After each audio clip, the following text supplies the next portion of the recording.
Então, boa tarde a todos, boa tarde a todas. É com muita alegria que nos encontramos aqui novamente nesta oportunidade online da mensagem de Jesus pelo Espírito de Amélia Rodrigues.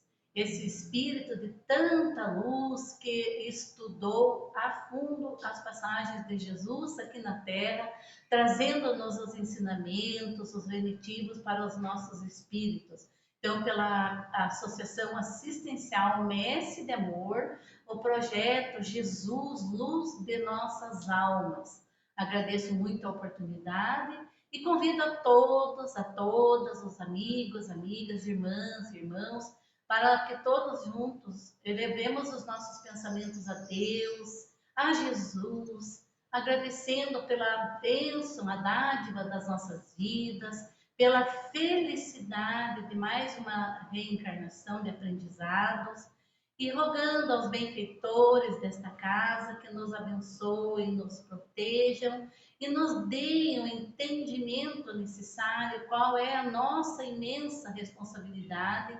diante de tantos panoramas de sofrimentos e dores. Jesus, Divino Mestre, que a sua luz nos envolva a todos nós, com muita paz, saúde, harmonia e esperança nos nossos corações. Graças a Deus que assim seja. Então, uma vez mais, vamos fazer uma análise do livro Há Flores no Caminho, pelo Espírito, né, que nos traz com tanta sensibilidade, de uma forma poética, mas um ensinamento profundo, que é o Espírito de Amélia Rodrigues. Então, o nome do livro, Há Flores no Caminho, pela mediunidade de Divaldo Pereira Franco. E para a nossa mensagem desta tarde, da Messe, nós vamos fazer um estudo da mensagem Por Amor a Jesus. E também fazendo uma ponte, uma análise, uma reflexão com dois capítulos do Evangelho segundo o Espiritismo, que aí nós vamos observando a grandiosa responsabilidade e também a felicidade, a gratidão a Deus que nós devemos cultivar nos nossos corações a partir do momento que nós nos encontramos com a mensagem do Consolador prometido, que vem nos convidar aos ensinamentos de Jesus, a nos convidar ao cultivar da esperança, da alegria de viver. Então, nesta mensagem de número 6, Por Amor a Jesus, vem a Amélia Rodrigues nos relatar que o dia estava muito quente, mostra ali o trabalho das pessoas, a dedicação dos trabalhadores da Seara do Cristo, mas especialmente a Amélia Rodrigues vem nos relatar de todo aquele trabalho de dedicação, do trabalho árduo de Pedro, Simão Pedro, aquele pescador humilde, trabalhador com as redes, agora já se encontrava em idade bem mais avançada. E ele ali no seu trabalho exaustivo, naquele local que era também conhecido como o albergue do amor, ou mais ainda conhecido como a Casa do Caminho, Pedro se dedicava desde as altas horas da manhã, trabalhando incansavelmente por todos aqueles enfermos, necessitados, os famintos. Eram crianças órfãs, desamparadas, que ali eram deixadas, eram enfermos de todos os gêneros, dores profundas, e todas aquelas outras pessoas com obsessões graves, que eram deixadas ali naquela porta e a cada vez mais ia sobrecarregando o apóstolo Pedro nas suas atividades. E aqueles trabalhadores que seguiam a sua trajetória eram em número muito reduzido. Então era trabalho exaustivo, desde as altas horas da manhã até o anoitecer, e ele não tinha quase tempo para o repouso. Então eram atender os curativos, era atender aqueles com obsessões nas portas da loucura, as crianças, os idosos. Então, era um trabalho bem intenso. E ali, naquele local, né, muito trabalho, de caridade verdadeira, Pedro sentia que bem ali naquele grupo reduzido, começava-se então a ter muitos conflitos, muitas cobranças. Alguns dos seus amigos ali vinham lhe cobrar a falta de tempo aos diálogos evangélicos, sentiam falta do diálogo. Outros começavam a falar para Pedro que aqueles enfermos da hanseníase não deveriam permanecer ali, porque deveriam ser todos levados ao vale dos imundos e abandonados até a morte. E ele ficava em silêncio, admirado com aquela postura de indiferença. Então era para abandonar aqueles doentes e outras pessoas dali, desse grupo de amigos, de irmãos, de voluntários, se diziam contrariados porque as autoridades do Sinédrio poderiam vir fechar a casa, sentiam que havia então ameaças ali naquele contexto de Jesus, né? O pós a crucificação, e que o Sinédrio poderia fechar aquela casa do caminho, porque ali eram albergadas muitas mulheres ditas por vidas duvidosas e que eram conhecidas ali da região. Então, alguns daquelas pessoas queriam que mandassem elas embora, né? Que não poderiam permanecer ali.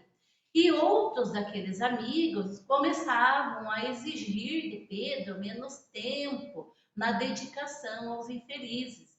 Então começava-se os conflitos, as indecisões e trazendo uma tristeza muito grande para Pedro, porque Pedro trabalhava exaustivamente e quando ele pensava que receberia o apoio, vinham então esses conflitos, né? Então diz assim Amélia Rodrigues, nos ensina: não obstante a escassez de cooperadores, as pessoas não tinham peso em descarregar sobre os ombros cansados dos operários de Jesus todas as cruzes e problemas que encontravam, encaminhando-lhes os aflitos e necessitados em grupos que se sucediam como ondas contínuas no mar.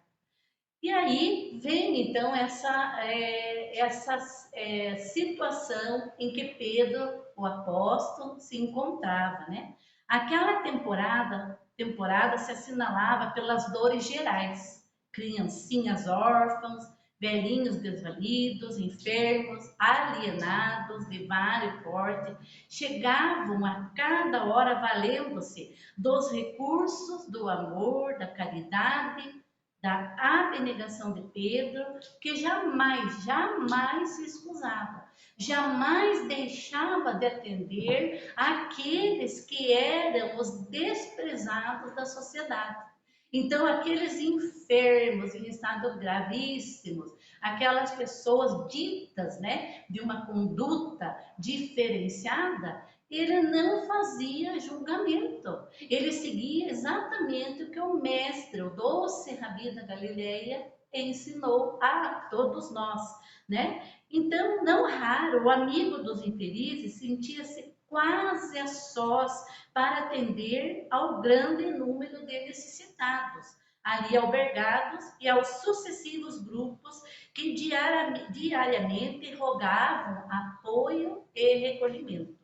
Então, muitos eram as dores, as provações, os sofrimentos, uma realidade difícil. Mas, com certeza, ali estavam aqueles cobradores, naquele grupo de amigos solidários, né? Porque sentiam o peso da tarefa e cobravam de Simão Pedro. Então, muitos daqueles dias, aquele calor exaustivo, daquelas condições precárias, daquela casa muito simples, a casa do caminho. Então, uma tarde, muitos estava muito forte, aquele calor, né?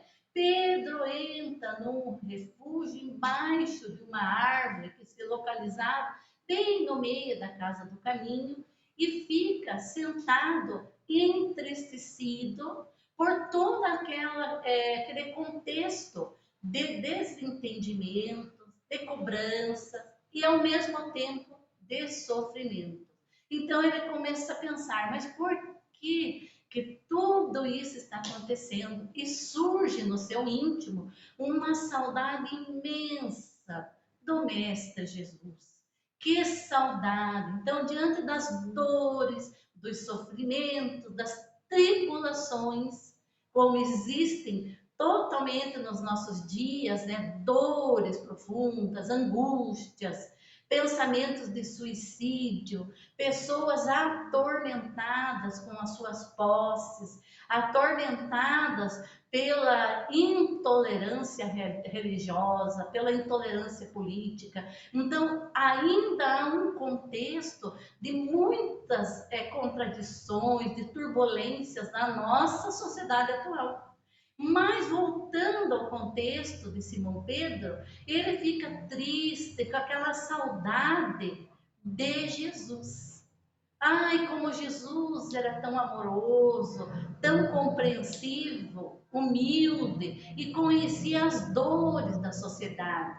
Nisto que Pedro está ali entristecido, quando dá uma brisa suave, que ele olha aquele vulto transparente, belo, com aquele olhar sereno, de humildade profunda, diante dos seus olhos. Qual foi a emoção tão grande de Pedro que ele queria poupar as palavras e aproveitar daquele momento único de grandiosa felicidade e pedir socorro, Jesus, me ajude, que está difícil. São muitas os conflitos, as reclamações, o que eu faço diante de todas essas dores e essas dificuldades?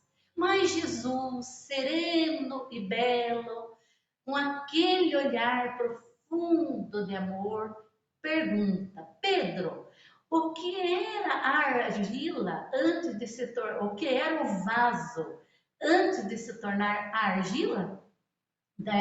O que era o vaso antes de ser modelado pelo artista? Pedro responde: era a argila. O que era a escultura antes de ser trabalhada na mão do artista, do escultor? Era pedra grosseira. Então Jesus vai usando destas figuras, mostrando que a pedra foi transformada numa escultura, que a argila, o barro foi trabalhado em mãos habilidosas e se transformou no vaso. E foi mostrando o próprio exemplo da natureza, né? O que era a árvore, né? Antes do desabrotar, do germinação da semente. Então, tudo Jesus foi fazendo uma comparação e convidando a Pedro a analisar que aqueles companheiros que traziam o conflito, as turbulências, eles eram aquela pedra bruta, aquela pedra grosseira a ser modelada pelo exemplo de Pedro. Então, Pedro, no seu silêncio, no seu trabalho, dia após dia, ia modelando aqueles cooperadores, aqueles amigos, aqueles mais íntimos que o cercavam e traziam para Pedro a ingratidão, a incompreensão.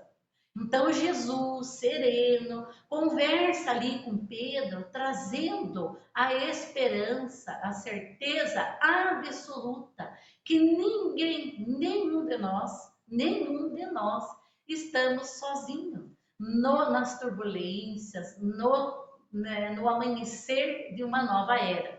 Então o apóstolo abnegado, todavia, não se deixava contaminar pelos vapores tóxicos da intriga, das conversações maçãs, mas ele com o corpo muito já, né, mais idoso, cansado. Então, à medida que o desgaste físico e mental lhe minava as forças, foi acolhendo sem perceber o vírus do desânimo.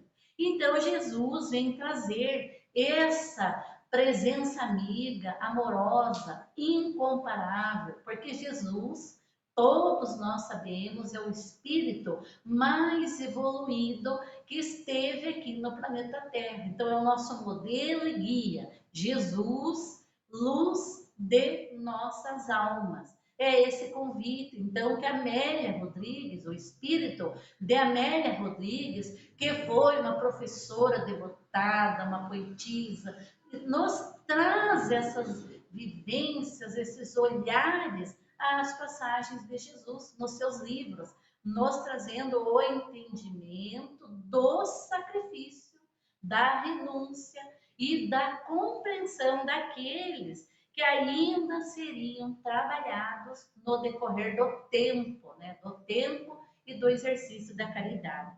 Então, quando se fez silêncio nos largos pavilhões humildes, onde a dor encontrava lenitivo, as vozes do aturdimento obsessivo silenciaram, Simão Pedro então recebe essa visita no pátio interno da Casa do Caminho. E Jesus vem trazer essa mensagem de esperança, acalmando aquela dor da saudade, aquele sofrimento diante dessas questões conflituosas, né? Passado o primeiro instante, ou porque não desejasse malbaratar a oportunidade excepcional, Pedro recordou-se das últimas dificuldades experimentadas no trabalho e expô-las em breves palavras, concluindo entristecido. Não são os estranhos, Senhor, a me criar impedimentos para o labor crescente, mas os amigos, os cooperadores. E desejando dar maior ênfase às problemáticas, arrematou. Quando a perseguição vem de fora dos que não nos conhecem, é mais fácil compreendê-los, desculpá-los. Porém, quando decorre daqueles que vivem conosco e participam da nossa fé, do nosso ideal, é mais doloroso, né? E Pedro comenta então a Jesus, e Jesus traz essa mensagem da paciência, da tolerância, de valorizar aqueles que ainda não pensam como nós. Aqueles que ainda vão ter o despertar da consciência, a luz do Consolador prometido, a luz do perdão das ofensas, da consciência da verdadeira caridade, que é receber a todos, sem deixar de lado a quem quer que seja. Né? Como o exemplo tão humilde, valoroso de Francisco Cândido Xavier, a todos ele atendia, a quem quer que fosse na sua casa, lá no centro que ele trabalhava, em Minas Gerais, Chico Xavier atendia todos daquelas filas enormes, né? Com amor, com abnegação, tratando a todos como ele achava que Jesus trataria. Então, Jesus nos traz esse exemplo de jamais, ele jamais iria abandonar, então, aquelas mulheres que ainda estavam ainda para ter o despertar da consciência, ou aqueles doentes que mais necessitavam dos curativos e de uma palavra de esperança. Então, Pedro, ali, ouvindo, diante do próprio Mestre Jesus, recebe aquela coragem, aquela força e aquela lucidez. Além disso, convém considerar que eles são hoje o que foste ontem, Pedro, tempo e o amor divino cuidado de ti, através de outros que te alcançaram, cabendo-te agora a tarefa de cuidar deles, a fim de que cheguem até onde te encontras. Dando margem ao que ouvinte penetrasse o conteúdo profundo das suas palavras, o Senhor silenciou para logo concluir. Se não exercitamos Então, Jesus falando a Pedro: se não exercitamos o amor, a caridade com aqueles com quem convivemos, como provaremos os próprios valores quando chamados a tolerar, a suportar os que nos são desconhecidos? Se não nos for possível perseverar com os que jazem no desânimo e nos dificultam a marcha, qual será o nosso comportamento em relação aos que se obstinam contra os nossos propósitos? É necessário mudar, modificar a visão diante dos corações e mentes enfermos, que constituem os nossos amigos, que gostaríamos que se encontrassem em outra situação evolutiva, portanto, de entendimento. Auxiliemos desse modo aos ingratos ao nosso lado e aos difíceis para conosco, a treinar-nos e tornar-nos-emos para os cometimentos mais graves que nos aguardam no futuro, precedendo a nossa libertação gloriosa. Então, se nós, ao nosso tempo, fomos trabalhados pela paciência dos nossos pais, ou das nossas mães, das nossas avós, pelos convites que nos chegaram, muitas vezes pelo chamamento à mediunidade consciente, estudada, se nós não lembrarmos que nós fomos também trabalhados, fomos lá em várias reencarnações pedra bruta, e somos ainda em vários momentos essa pedra que precisa ser trabalhada. Então fomos convidados pelos nossos pais, pelos livros, pela codificação espírita, pelo estudo atento do Evangelho segundo o Espiritismo, pelas obras básicas, livro dos Espíritos, a Gênesis. Então somos convidados a lapidar em nós mesmos estas arestas que dificultam o nosso caminho, que fazem como pedras que machucam a caminhada. Mas quanto temos a agradecer aos exemplos, por exemplo, Madre Teresa de Calcutá, Chico Xavier, Irmã Dulce, que desenvolveram essa delicadeza de atender as pessoas com amor, com carinho, com humildade, tolerando as dificuldades do contexto em que viviam. Quantas dores passaram na alma, mas estiveram ali com esse farol que é Jesus, apegadas a Jesus. Então, voltando ao livro, A Flores no Caminho, calou-se o sublime benfeitor e diluiu-se no entardecer, por leve e perfumada brisa, no vale próximo, salpicados de astros fulgurantes que anunciavam a noite, né? E Pedro, Simão Pedro, compreendeu a mensagem oportuna, levantou-se e a partir dali não, jamais, nunca se permitiu o desânimo, nunca se permitiu o desânimo ou a queixa, compreendendo que os companheiros da retaguarda da evolução, porém, cumprindo o seu dever até o momento da sua crucificação, de cabeça para baixo em Roma, anos mais tarde, por integral amor a Jesus. Então, aqui, quando fala que Pedro, com todo aquele trabalho de amor, dedicação na caridade, em nome de Jesus, ele que sofreu tanto, jamais se permitiu ao desânimo e ou à queixa. Então, fazendo agora uma ponte, um paralelo com o Evangelho segundo o Espiritismo, no capítulo 17, o dever, sede perfeitos, e o título, o dever. Então, Pedro cumpriu com todo o amor o seu dever de apóstolo de Jesus. Pedro, o apóstolo Pedro, aquele pescador das praias lá na época de Jesus, atendeu ao chamado de Jesus e trabalhou.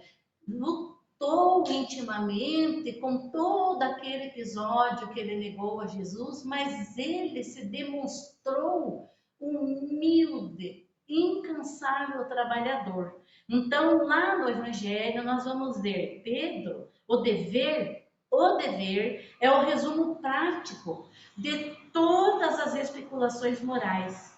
É uma bravura da alma que enfrenta as angústias da luta. É austero e brando, pronto a dobrar-se, inflexível diante das tentações.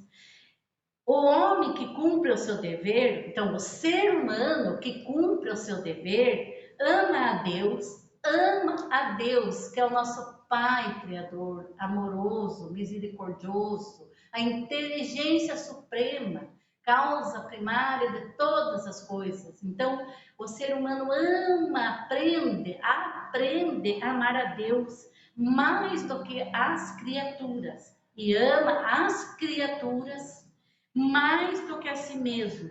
É ao mesmo tempo juiz e escravo em causa própria. Então está lá no capítulo 17 do Evangelho segundo o Espiritismo. E também o Evangelho vem nos ensinar que são eternas. No capítulo 18, muitos os chamados, poucos os escolhidos. Qual é o nosso papel diante de todas essas convulsões sociais, morais, políticas, religiosas que estão trazendo tantas dores e sofrimentos à nossa sociedade, no mundo inteiro? Esse planeta mãe, esse planeta escola, que está passando por tribulações, dores profundas da alma. Então, aqui no Evangelho, segundo o Espiritismo, no capítulo 18, vem nos ensinar: são eternas as palavras de Jesus, porque são a verdade. Constituem não só a salvaguarda da vida celeste, mas também o penhor da paz, da tranquilidade, da estabilidade das coisas terrestres. Então, são a salvaguarda, são a salvação, a estabilidade, o equilíbrio de toda essa turbulência terrestre. Eis porque todas as instituições humanas, políticas, sociais, religiosas que se apoiarem nessas palavras serão estáveis como a casa construída sobre a rocha, a casa do caminho, do trabalho de Pedro, o albergue de amor, a sombra embaixo da árvore que Jesus aparece diante de Pedro. Então, a casa construída sobre a rocha, os homens a conservarão, porque se sentirão felizes delas. As que, porém, forem uma violação da lei de amor e da caridade, daquelas palavras serão como a casa edificada na areia. O vento das renovações e o rio do progresso as arrastarão. Então, está no capítulo 18, no item 9.